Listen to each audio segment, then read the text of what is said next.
exprimé, j'ai justifié, c'est-à-dire je refoulais tous les préjugés, les stéréotypes qu'on m'avait collés dessus, quoi, au travers de mon travail.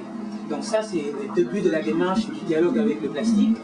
Et c'est l'une des toiles que j'ai pu conserver, que j'ai appelé phénomène de transition. Hein, phénomène de transition. Et je suis parti de là. C'est vrai que tout au début, j'ai parlé un peu beaucoup parce que fallait que j'évite ma réserve. J'ai parlé beaucoup comme ça. Mon travail avait plus une connotation politique que artistique. Donc j'utilisais l'art pour faire mes revendications. Parce qu'à l'époque où la démocratie est arrivée, dans les années 90, l'Afrique a connu une période de perturbation où on ne savait plus qui est qui, quoi.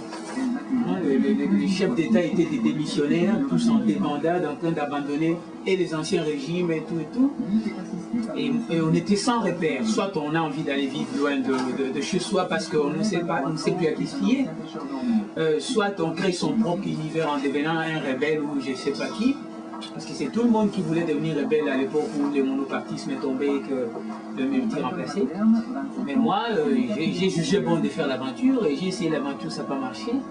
Et j'ai dit, mais il n'y a nulle part dans le monde où on peut exister et être respecté si toi-même tu ne permets pas de créer ton univers. Donc mon univers où j'aurai droit de visa, c'est mon art.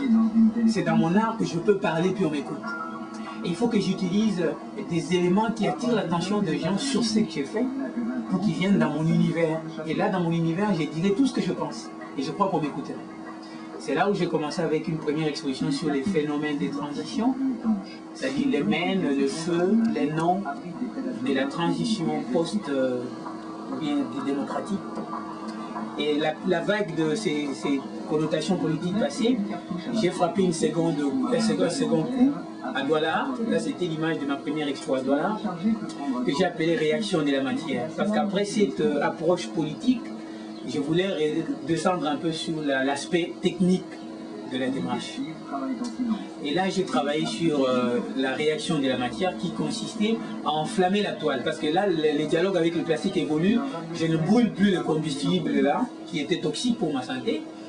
Je commence à faire flamber la toile avec du plastique et le médium d'atelier, de telle sorte que la toile, le plastique brûle sur la toile, mais la toile ne se consume pas. Et ça crée ce genre de relief, de paysage mental un peu bizarre qui évoque des traces du serpent ou de reptile. Donc moi j'appelais ça réaction de la matière, pour dire que tout ce que l'homme fait, parce que même les matières, la matière ou les matériaux ont une conscience. Bien sûr que qu'on ne peut pas les classer sur l'échelle des valeurs, mais les matériaux ont une conscience, parce que quand tu touches, ça réagit. Quand on prend une pierre, on cogne sur toi, la pierre te laisse les empreintes sur la tête. Donc il y a un degré de conscience même sur la matière. C'est là où j'ai parlé de la réaction de la matière. Hein? Je préfère dire conscience au lieu de parler d'âme. C'est-à-dire, ils ont un type d'information. Tout ce qui est naturel a un type d'information qu'on peut. Et là, moi, je parlais de réaction de matière, c'était à Douala, la première expo.